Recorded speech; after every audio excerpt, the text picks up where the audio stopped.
So what's the status of the patient? Not good. He's been isolated for days. I can't continue anymore. Loved ones? They've given up hope. He's attempted suicide every day since coming here. There's nothing to live for. Well, how else can we help him? We've tried all the appropriate medication. There's one thing we haven't quite tried yet. Wait. You don't mean... I think it's time. We have no other choice. Please. Please just end the pain. Bring it in. Oh, what a wonderful day to be alive. That's amazing. We're gonna make millions on this treatment.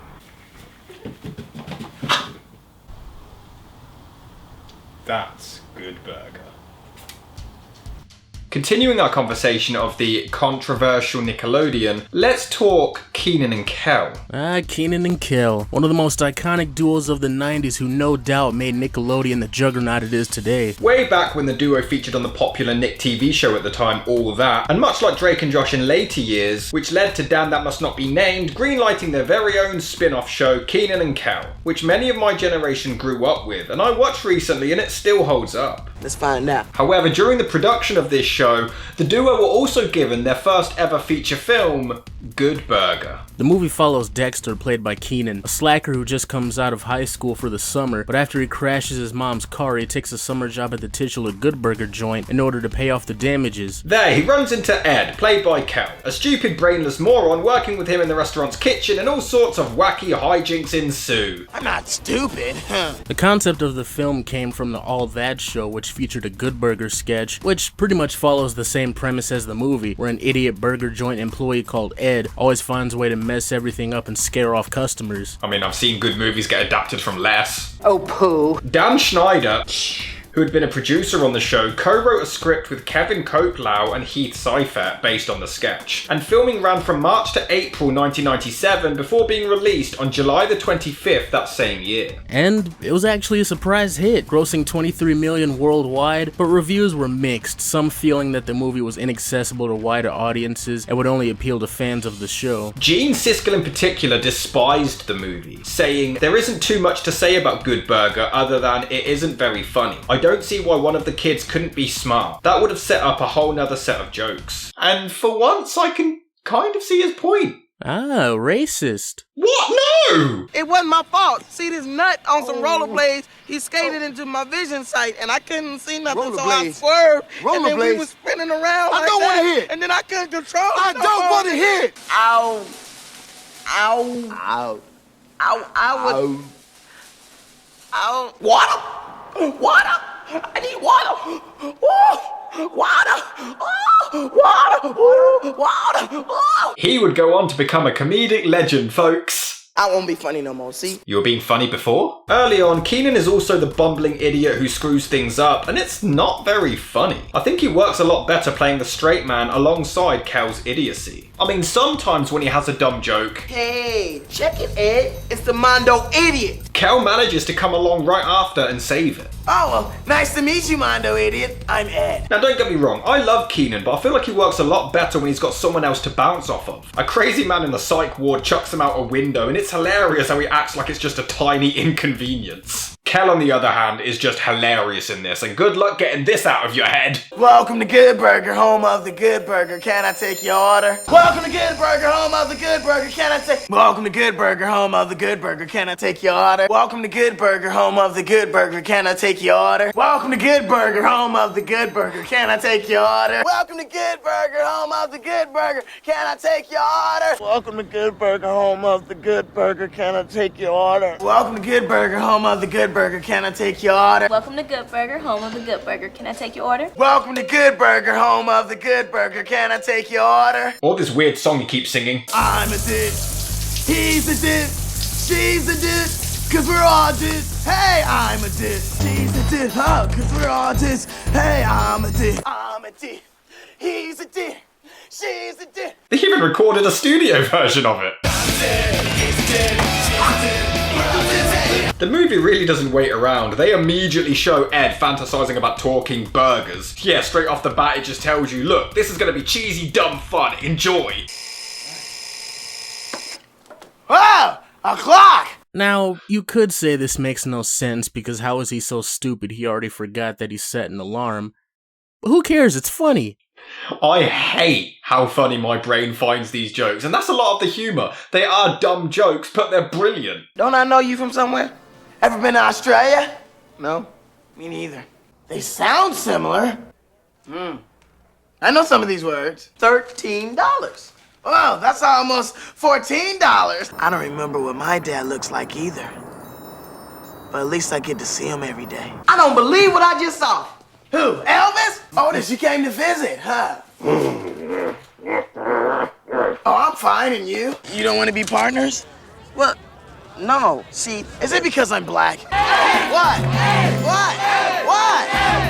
It may sound contradictory, but it does take a lot of intelligence to write stupid humour. But I do understand that a lot of people don't have a 12-year-old boy's sense of humour, but I had an absolute blast watching this. And I'll be honest, I watched this when I was in a very low place, and it was the hardest I'd laughed in a very long time, and I really needed it. That's the power of Good Burger. A lot of it is just Ed making dumb dad jokes and bad puns. Can I get 2 Good Burgers? Oh, sorry, dude, I have to go get them. Customers aren't allowed in back.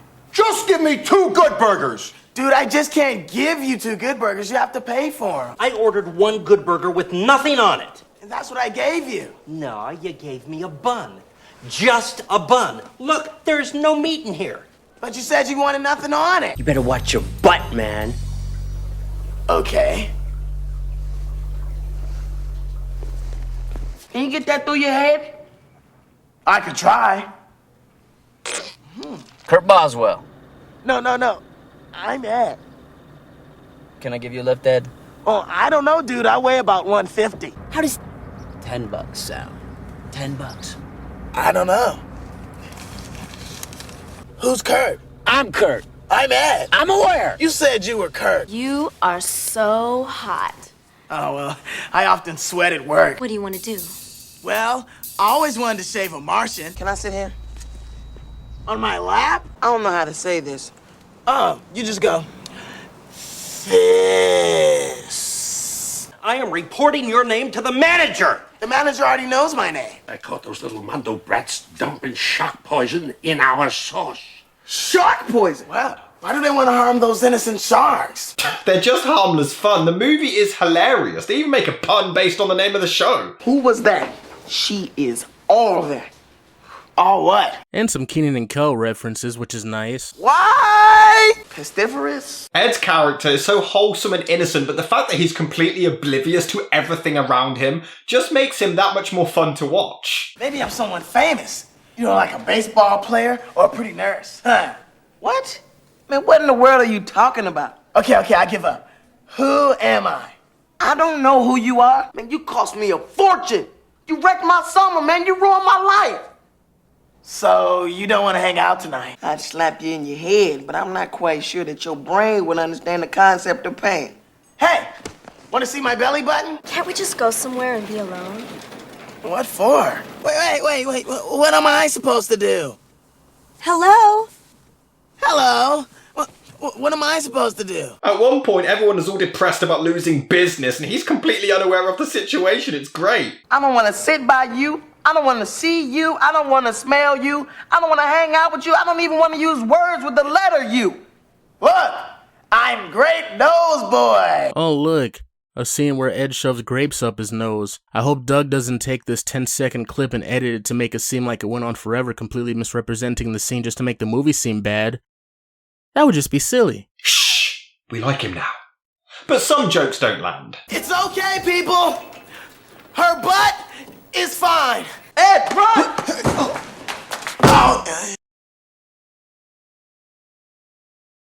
Although there is a brilliant scene where Ed thinks that he can communicate with a dog despite Dexter telling him otherwise. He's trying to tell us that there's 4 clowns stuck somewhere and the car broke down. And it turns out he actually was communicating with the dog. I love this movie. Really? Cool. Although there is a scene that Kel hated filming where Ed gets stuck in the milkshake machine. The production used strawberry yogurt to stand in for the milkshake, which was extremely sticky and reportedly tasted like glue. Lovely. I win. Now, we realize there's an elephant in the room, but we're too mature to make any Nickelodeon jokes. Nope. Other than the fact that Ed kidnaps a baby. Sounds about right. He even drags a white girl down the street, and you can tell it's a kid's movie because the cops definitely would have shot him by now. It's not cool, Ed. They're competition. They keep stealing the kids from my basement. People love us. Most of us. That aged well. I fired O'Malley. How come? Because the boy showed up to work without his pants. Surprised you're complaining. Hey, Mr. Bailey, this guy needs a job. Can he have one? No! He's too old for me. Ah, yes. Where's the children? Nobody is putting Good Burger out of business. Oh, don't worry. That'll just be you. Ed! Ed, what are you doing? Ed, get off! Ed, elderly! We only do that to children around here. Okay, we're done. Although Brian Peck is also in this with some really dated dialogue now. I'll see you in hell. Yeah, I'll bet you will. Okay, see you there. Sinbad plays Keenan's teacher. What the hell is he wearing? It's 1997. The fro, the boots, and his jacket. Oh, alright. Very good movie. He just gets tormented throughout the whole movie, which is pretty funny. His car gets totaled, his mailbox gets destroyed, he replaces it and then that mailbox gets destroyed, and then his car gets totaled again by a giant hamburger. I really just said that.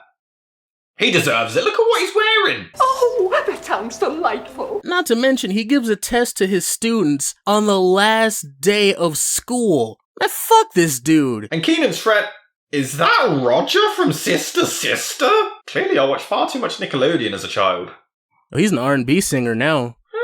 Good Burger's competition is a place called Mondo Burger, led by Kurt, played by Jan Schweiterman. And his sidekick is Gunn from Angel. Well, it's about time. Ed has a colleague called Monique, played by Shah Jackson, who Dexter quickly gets a thing for, but sometimes her witty banter doesn't quite work just as much as his. That's a nice outfit you got on there. And those stripes really bring out the color of your eyes. Yes, you can imagine how embarrassed I was when I came to work and saw everyone wearing the same thing. But it does get better. What are you gonna do tonight after you lock up? I thought I'd go home. Home? Why? Well, that's where my stuff is. And they do end up making quite a cute couple. Even though he's in high school and she's a working woman and has worked there for a while, so she's more or less out of high school.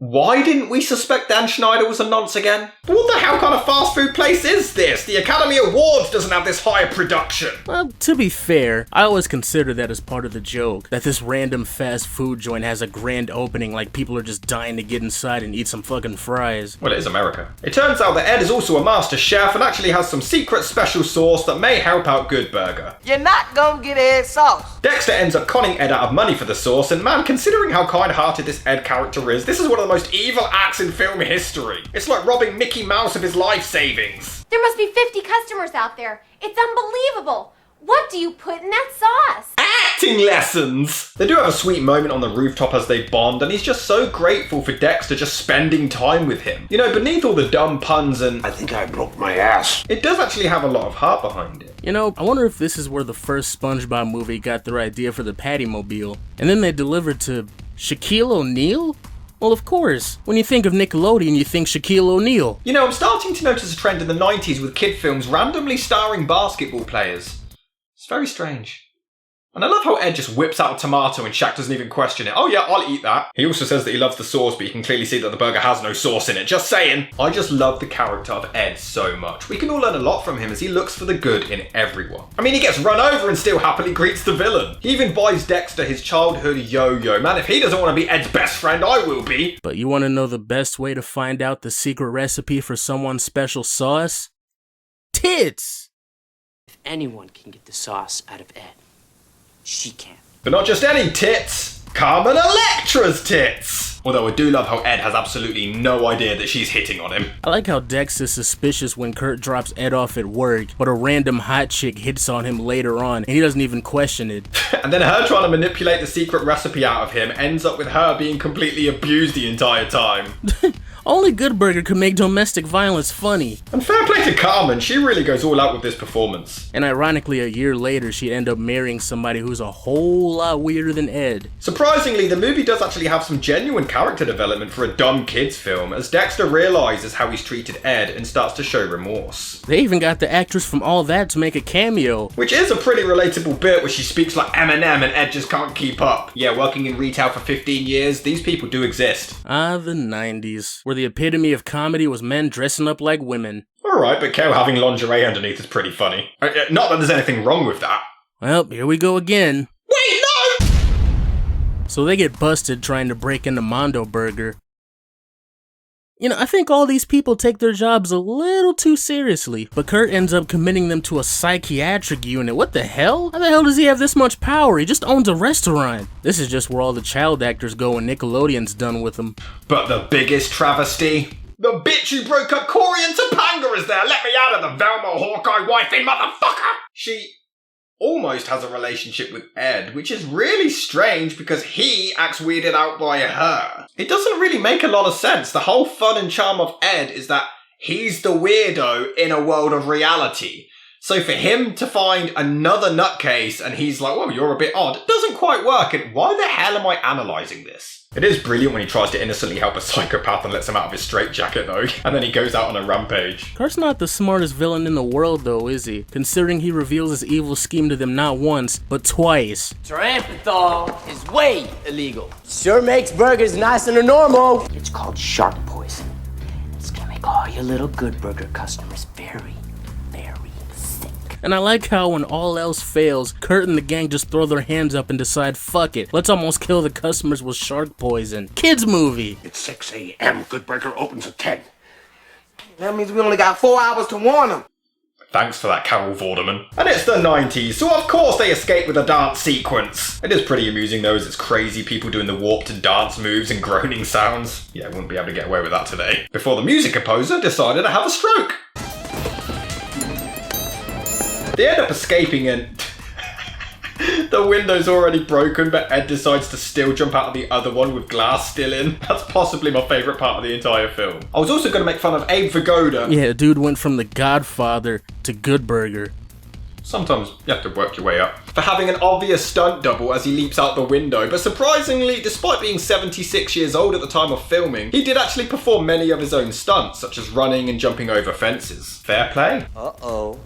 Don't care. And Jesus, they call it Demented Hills Asylum. And there's an ice cream van called Obese Bros Farms. Nickelodeon's a lot less PC than I remember. Although Monique takes Ed's place at the register here, showing that she knows how to work the register. So why didn't she just do that in the opening scene? I'm the drive-thru guy. You need the counter guy. Who cares? I'm having fun. And to be honest, the restaurant starts to collapse. The film does get quite dark towards the end. Calm down, you're based on a sketch in a kid's show. The movie is an absolute blast. Yes, the jokes are dumb and I clearly have the brain of a child, but I don't care. It's innocent, wholesome fun, but it also has a lot of heart in there too. If you're a fan of All That, Kenan and Kel, or just up for a short burst of fun, I would recommend checking it out. It definitely is a movie to put on if you're in a bad mood. There's so many jokes that land, and even a few that you wouldn't expect in a kids movie, let alone from Nickelodeon. I think the people that dislike the movie just take it too seriously. It's dumb fun, and it knows it's dumb fun, but it also has a surprising amount of heart behind it. So basically, go see the movie. And Doug Walker was wrong. For God's sake, I'm trying to make amends with Doug. You're always embarrassing me. Fuck's sake. Just say Fayless next time. Oh, I actually got tears. I'm too good.